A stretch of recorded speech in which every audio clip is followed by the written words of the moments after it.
The male gender has several socially constructed traits and attitudes that describe what it means to be a real man. This image can not only be harmful for women, but for the men too, who desperately try to achieve this unrealistic masculinity. It can lead to anxiety, which is usually compensated with hypermasculine behavior. This social concept is called toxic masculinity, and its most recognizable traits are aggression, repressed emotions, leave me alone, showing off,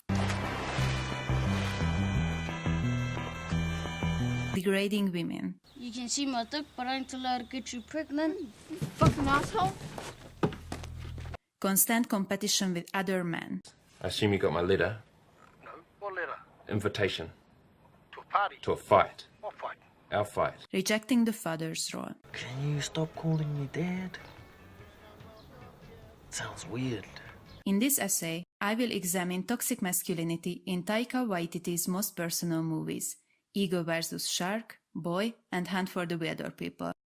To aim that, I will focus on the narrative patterns that ridicules and criticizes hypermasculine characters. Okay, let's do this thing. They are anything but a true macho. Toxic masculinity can be portrayed as admirable. The most iconic Hollywood men have a ton of hypermasculine traits, from sexism to aggression, and they are still considered to be respectable heroes, even role models. Waititi makes sure you won't take his hypermasculine characters seriously by making them a parody of manliness. Jared thinks he's a complicated and deep hero with a super important mission. Yeah, it makes me pretty intense. I just do stuff without thinking. Damn it. I'm too complex. Alamein always tried to look like a dangerous leader of a cool gang. Don't expect me to take them kids. They're too young to be crazy horses. My gang. I am the crazy horses. I'm the Shogun. I'm all alone on this planet. Shit, man, I'm eating. Ricky just repeats everything he thinks is gangster language. I didn't choose the Skug's life. The Skug's life chose me. Shit, this got real! Most of Waititi's male characters want to be tough, emotionless, confident, and fearless. But in reality, they are oddballs full of anxiety. We can't take their fake masculine image seriously, even for a minute. Combination. Kick, punch, block, spin, double kick. The joke is always on them. Most of the time, the hyper-masculine characters are the butt of the joke.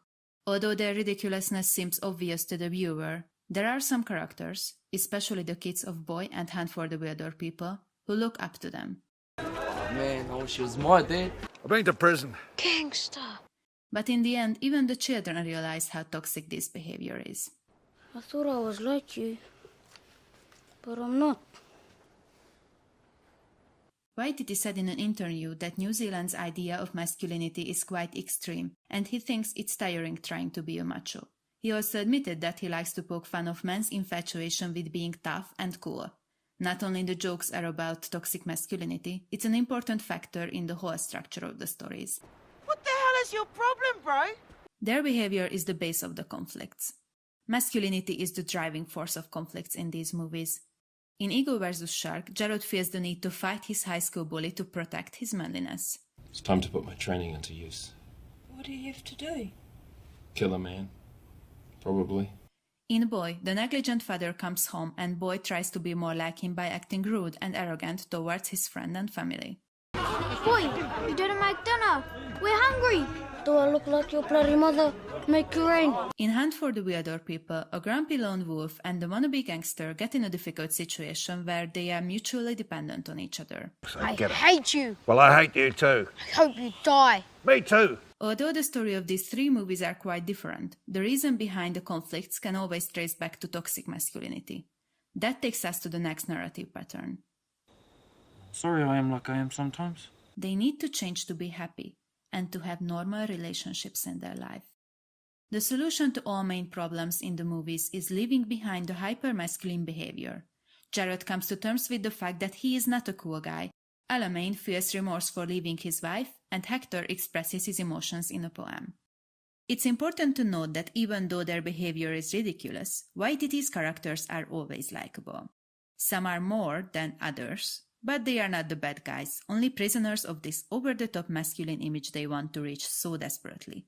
The movies have an optimistic message. There is a way out of the crisis of masculinity. Just forget about your stupid ideas.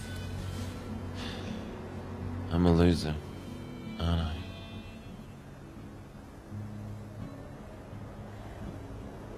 Doesn't matter.